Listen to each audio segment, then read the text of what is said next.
everyone, this is my first time doing a video by myself and I'm a little nervous. I'm used to having Spencer here, but I'm not talking about watches right now. So I just thought I would preface with that. I said I would make a video about my surgery that I got. It's called a UFE treatment or uterine fibroid embolization. Before I go any further, if you don't care about medical stuff, then wait until our next video when we talk about watches again. If you don't like medical things, then watch something else or just close it.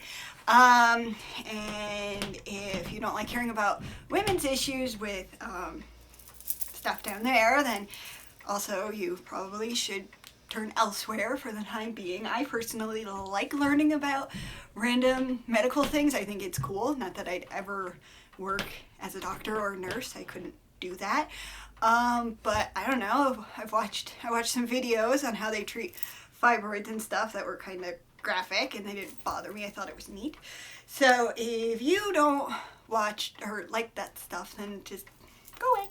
You'll be happy and come back next time. This is probably one of the only times I'm gonna do a video by myself and not about watches. And most of our demographics are men. It's like 99% men. So I'm actually doing this to tag the treatment so women watch this video, because oftentimes doctors don't recommend it and they have to do lots of research, and I'm hoping to be maybe helpful to them. So that's why I'm here. Anyway, so actually, I also should say I'm not a medical professional, so don't take anything I say to heart. Go to your doctor and figure out what's best for you, and also, you know, ask questions and research. And maybe I'm part of your research. So, I have a uterine fibroid. A uterine fibroid is a benign tumor in my uterus. Benign meaning not going to kill me. There is a very, very, very, very, very small chance that it could be cancerous, but that's really, really rare. But again, get it checked out by your doctor to make sure that isn't the cause of it. So they're more often in African American women than in white women. Mine is genetic. It's often genetic. My mother had fibroids and she got a hysterectomy to get rid of it. I knew that I did not want a hysterectomy. I'm only 31, and even though I don't want any more kids, I have enough kids, I didn't want to be without, you know, my organs and, you know, my woman organs. That's kind of not something I'm interested in. Now, we didn't know I had the fibroid. It can cause a lot of heavy bleeding, and at the time I had the Paragard IUD, the copper one, that also causes a lot of bleeding. So I thought it was the Paragard that was causing it, not anything else. Then I was pregnant with Sebastian. We had our 5-month ultrasound to see his gender and stuff, and the ultrasound tech found a little fibroid, which was about big as a quarter for people who are not American and they don't know how big a quarter is. And they said, you know, it feeds off of estrogen and it's probably going to get bigger, so we're going to have to keep an eye on it throughout your whole pregnancy. So I got lots of ultrasounds, which was kind of fun when, you know, when you're pregnant or your wife's pregnant or whatever, and you wanna, you know, you really want to see the baby. So it was nice, and I also got free 3D ones because I wanted to map it so I got to see his face, which was fun. But the thing grew and grew and grew till it was as big as this onion. So 5 months pregnant, it was that big. 9 months pregnant, it was that big. Thankfully, it's on top of my uterus, so it didn't block his exit. Otherwise, I'd have to get a C-section, which would have been no fun. And I had him, and there I am with my fibroid. I go to my doctor to get it figured out, and she was like, okay, do you want to have more kids? And I said, no, I don't want any more kids. She said, well, then your option's a hysterectomy. And I was like, are there any other options? And she said, well, we can just remove the fibroid, but there's a risk it'll come back. We usually do that for women who want to have more kids. And I was like, well, I don't want more kids. She said, okay, a woman who knows what she wants. And I was like, but that's my only option. And she's like, well, you know, there's this thing that radiologists do, and they put a thing in your leg, and then they put stuff in it, it breaks up the blood supply, and it hurts, and then it dies. And I was like, what are you talking about? That sounds awful. They stab me in the leg, and they put foreign objects in me. What? And she was like, okay, well, we'll do a hysterectomy. And then she made this joke that really kind of, I don't know, I mean, you have this thing growing inside you, and she was like, you know, some women, they name their fibroids, and then they're like, bye-bye, Lucy, when they get rid of them. I'm like, I'm not naming my fibroid. That's weird. I'm okay. So I went for a second opinion, and she was an older woman, and she said, she was telling me about this treatment, the UFE treatment with the radiologist, and she said that she has had a patient with one as big as mine that got it done, and it shrunk to smaller than that quarter. And it wasn't bad, and the person was happy. So I was like, okay, well, maybe I'll look into that. But it was the end of 2017, and being in America with our insurance system, we had to get new insurance that was cheaper, even though we had a higher deductible. But I mean, what are you going to do month to month? We were having to pay now $1,400 and something a month premium for health insurance. Next year it's going to be like $1,500, but that's not important. So we switched insurance. I couldn't go to my doctors anymore, and I had to go to new doctors. So I went to this new GP, and I was like, I have this fibroid that I want to deal with. It's causing a lot of pain, because I mean, imagine having something this big, even if you're a guy, imagine having something this big like near your organs and pushing against them all the time, and it hurts. And also it causes very heavy bleeding, as I said. And so I was having that, and I'm getting sent into like panic mode that it's just gonna keep growing. And so I asked the GP if I could have a referral to a radiologist to look into this UFE treatment, since I read about it more, and I was just curious to see what the deal was. And she said, well, I don't feel comfortable doing that, so I'm gonna send you to a new gynecologist. And I was like, okay. She said, well, you know, some people have an issue with this woman. She doesn't work for Kaiser, our insurance, she works for Banner, and but she's the closest one, so you can try her, or we can send you down to Denver to our Kaiser people. And there's also this person in Loveland, but and I mean, I'm not gonna drive an hour to go to Denver to go see a doctor, so I went to the one in town. And I'm not gonna say who this doctor is, because I've read of doctors suing people for giving them bad reviews. But she is a doctor at Banner in Fort Collins, and she was the worst doctor I've ever been to in my life. I am not one to judge people in the medical profession, because it's not something I could ever or want to do. But this woman was a piece of work. And so we went to my appointment, and we're in the waiting room. And we're in the waiting room for 2 hours. 2 hours! With 2 kids running around like crazy.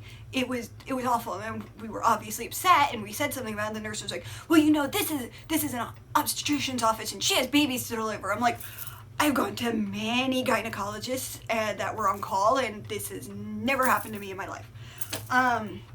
So anyway, finally see the doctor, and she says, okay, well, you know, your option is a hysterectomy if you don't want kids, or a myomectomy if you do. And I was like, well, I don't. She's like, okay, well, let's get you set up for a hysterectomy. And I was like, but I really don't want one. Can I go to a radiologist?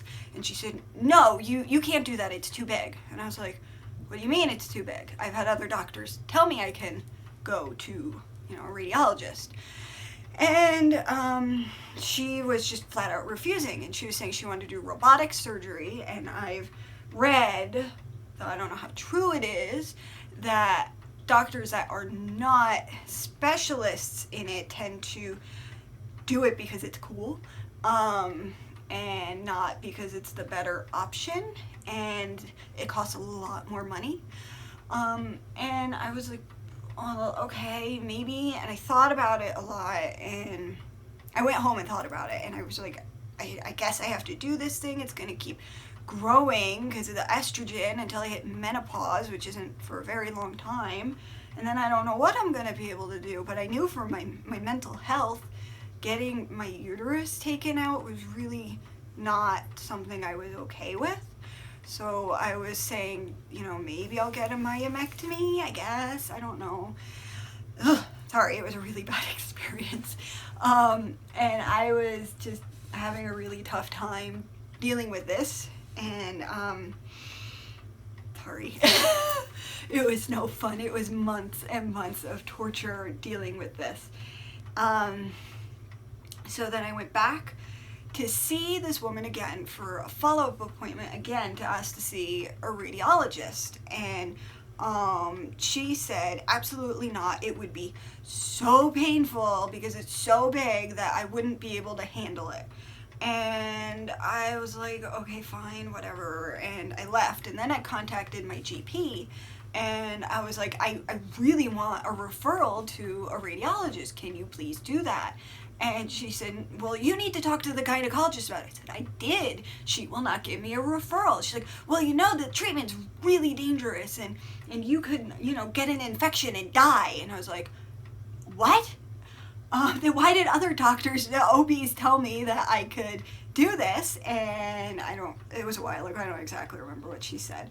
So I was pretty pissed off. I don't see that woman anymore. In fact, I went to the office because Willow had a checkup, and if she was there, I was gonna corner her and give her a piece of my mind, but she doesn't work there anymore. So I didn't get that satisfaction. So I asked for a referral to another gynecologist, and again, I hear going back down to Denver to the Kaiser people there, and I was like, I don't want to go to Denver. Can I get a referral to Loveland, to the doctor? It's the town south of here. And she said, well, you might have the same experience because it's Banner, it's not Kaiser, so I don't want you to do that. So make an appointment with doctors at Kaiser because I know them. And I did, but I thought about it for a few days and I canceled it. I didn't want to. And also, it was for a myomectomy because they were laparoscopic specialists. And I didn't like the idea of, one, getting cut open, and two, that it's very likely it would grow back and could grow back pretty quickly. So I did some calling around, and I saw that first I did some research, and I saw this doctor in Loveland is a robotic specialist, not just a gynecologist who uses robots. Like, that's all he does. He doesn't deliver babies. He deals with women's reproductive health. That's it. So I was like, okay, that makes more sense to me. If somebody's so busy delivering babies, which is a big deal, why would they have the time to really, really, really practice hours on doing this specialized robotic surgery? I could be wrong. I don't know any gynecologists. I'm just saying what looks kind of obvious to me. If somebody comes on here that does that and they'll tell me I'm wrong, then okay, I'm wrong. I don't know. So I went to see this doctor. It took about a month to get an appointment. He was very, very nice. He was, I don't know, probably in his 60s, maybe. He's been doing it for a long time. He was telling me about the size of the fibroid and that he wouldn't be able to go in and cut it out without giving me a bikini line cut. And I was like, well, he said, you know, you have other options open to you. And I was like, yeah, the thing with the radiologist, but I had a doctor tell me it would give me an infection and die.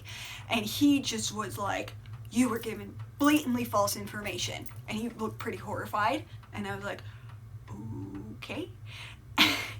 And then we decided to let it sit. This was in the summer.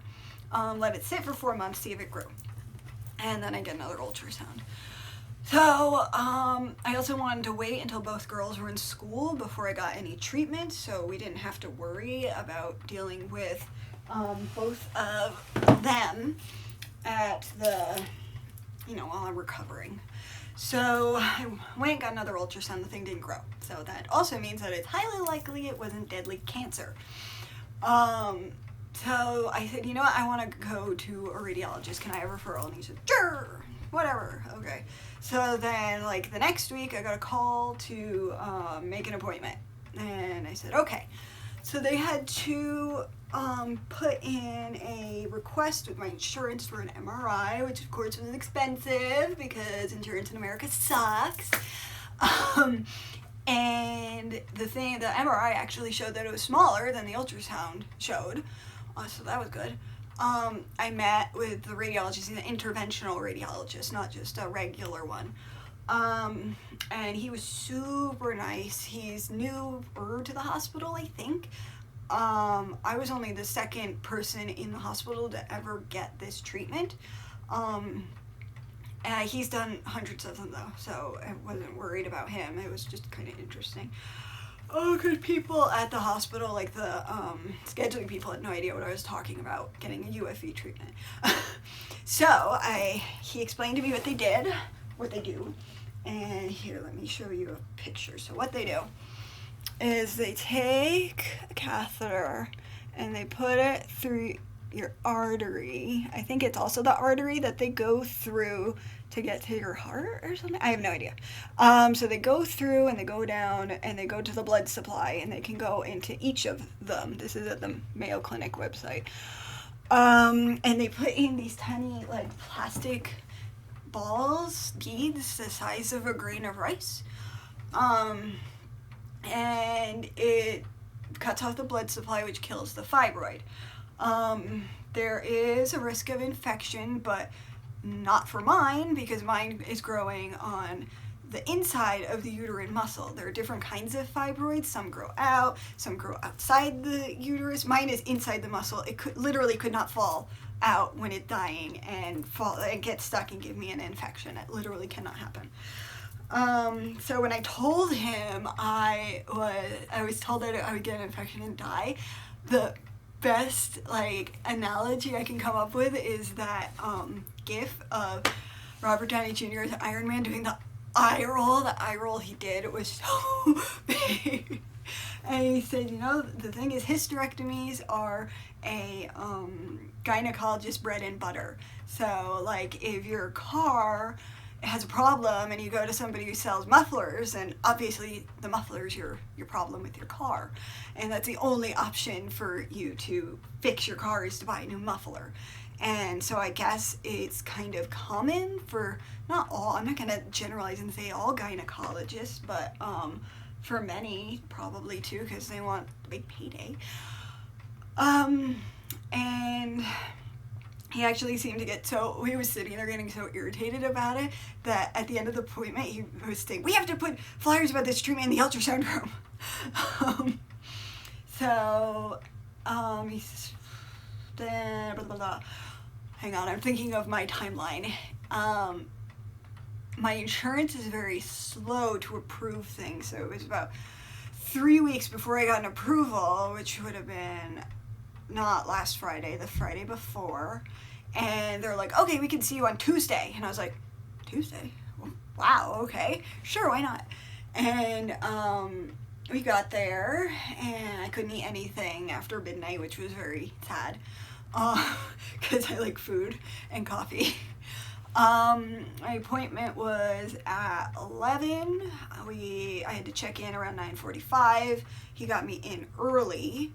I was pretty nervous about it, obviously, but I don't know, I've been researching it for so long that it was happening so quickly that I couldn't really wrap my head around that it was finally actually happening, and I wasn't going to have these days long, horribly heavy periods that I can't even leave the house. It's a good thing we work from home, because I would have had a hard time going to work without having to go to the bathroom all the time to change a pad or a tampon or whatever, because it was so heavy. So blah blah blah.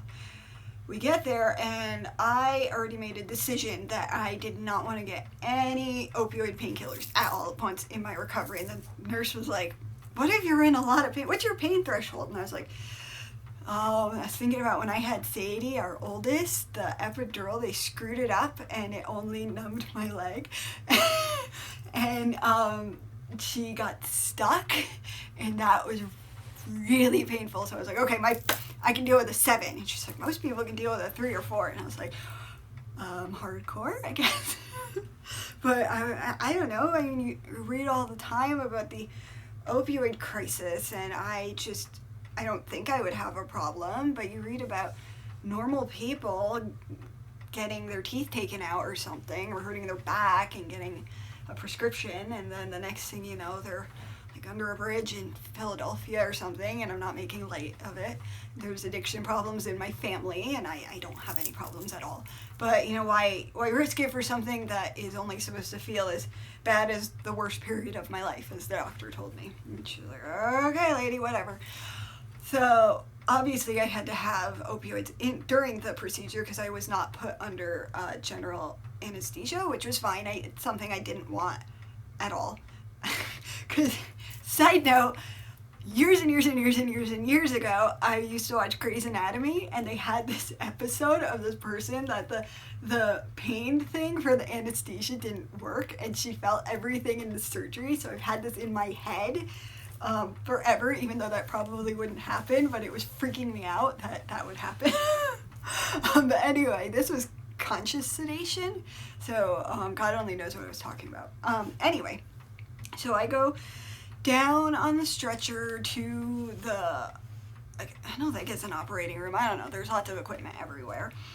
And it's very cold because they told me that the generators would overheat since there's so much equipment, that the room was very, very cold. I had to wait for results of blood tests they took to make sure I wasn't pregnant, and when they said I wasn't, it was woo!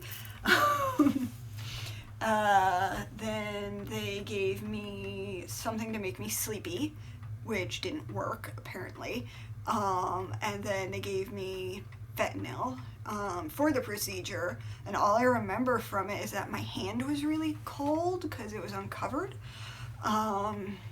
I don't know, God knows what I was talking about, if they got me talking about anything. I mean, I could have been talking about the last season of Daredevil, or politics, or I don't know, my cats. I don't know, I don't like to think about it, I don't want to know. Or maybe I just complained the whole time, which is possible. Then they flicked on the lights, and I was like, God, I just want to go to sleep. They asked me how I was, and I was fine, obviously. They took me to recovery, and I couldn't move because I got this thing called an angioseel in my artery, which I didn't even know was part. I researched so much about the fibroid, I didn't research about the artery thing, so that kind of freaked me out because I couldn't move out of bed for hours. They had a little TV in the recovery room, and I was watching Halloween was on AMC. I started watching that, but then they felt bad that I was watching a little stupid TV, so they brought me to another room and gave me a laptop to watch something on Netflix. But I wasn't really paying attention. I was still super dopey. I was watching Riverdale because it's total trash. And I think it's funny. Where was I? Anyway, I dealt with it pretty well. I was planning on going home that evening, which I did. The doctor gave me antibiotics, and he was like, you should really take the prescription painkiller. I want you to fill it, and in case you get in so much pain you throw up, and then you'll get dehydrated, and then you'll end up in the ER, and I really don't want that happening. And I was like, okay, yeah, sure. They gave me this other stuff that was like super duper Aleve. Oh, excuse me, sorry. And I said the antibiotics. So I was released relatively quickly because I was doing fine. He was even like, wow, you're dealing with this really well. Most women say it feels like the worst period of their lives. And I was like, what? I don't think you did anything to me. So we went home. I didn't feel perfect. I definitely felt like something happened. So I was really tired, but I was eating okay. And I started getting cramps around 6 o'clock, and I tried to go to bed around 7, and then 8 o'clock it was like, holy shit, worst cramps in the world. I didn't get the prescription painkillers, which I'm still happy I didn't. And Spencer was like consoling me was sitting on the bed while I was just rolling around in agony. It was really painful. It was really, it was worse than what I imagined the worst period of my life to be. It was like number 2 worst pain I've ever been in my whole life. Maybe if I took the painkillers, it would have been fine, but I really don't like the idea of being dopey. Even when I got my wisdom teeth taken out, I just got Novocaine. I didn't get gassed or anything. I don't like being doped up. So it would, unlike when you're in labor and you get like a breather, you get a break in between contractions. This was no break, and it felt like somebody was inside of me just squeezing my uterus. It was unreal. The pain was awful, and it went on for 2 hours. And he said, it usually peaks around midnight, and I'm like at 10 o'clock, and I'm like, oh shit, this is gonna go on for another 2 hours. I don't know how much more I can take. Lying on my back hurt, but the thing is more towards my back, and on my left side hurt, so I'm guessing maybe it's more over there. So I could only lie on my right side, but it was no fun. Once it passed, I slept, but it was still sore. And then, I don't know, I felt like crap, obviously, the second day, because I just got this thing done, and I went through a pretty big trauma. It was lots of pain. Then 48 hours after, I got a bit of a fever all day, and I had a hard time really getting out of bed. And a lot of my problem after the fact, I think, was I did not react well to the antibiotics. They gave me a lot of stomach trouble. And also this one I take, it's the second time it's happened. I think I'm allergic to it. It's called Flagyl or whatever. And it makes my brain feel like I am not plugged in with reality. It is awful, and I'm gonna say I'm allergic to it from now on. I thought before it was a fluke, and it's the second time it happened, and it was terrible. So I would say if it wasn't for that, I would have been more or less okay within 5 days. When you saw me yesterday, I was still dealing with the antibiotics because it had only been 24 hours since I had taken it last, but I think I'm better now. I have a little bit of a headache, but I always get headaches. I'm kind of tired. I didn't really sleep last night. I don't know. I would say I'm happy I got it done. Like a hysterectomy or myomectomy with one that, someone's coming to see me. Oh, he's going to work. Can you say hi? Are you gonna say hi? I'm coming on the end of it.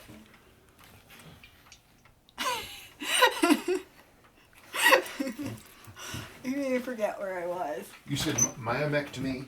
Hysterectomy or myomectomy would have had an 8-week recovery, which would have been just awful and impossible with the 3 kids and him having to work and me not being able to go up and down stairs for I don't know how long. That would have been terrible.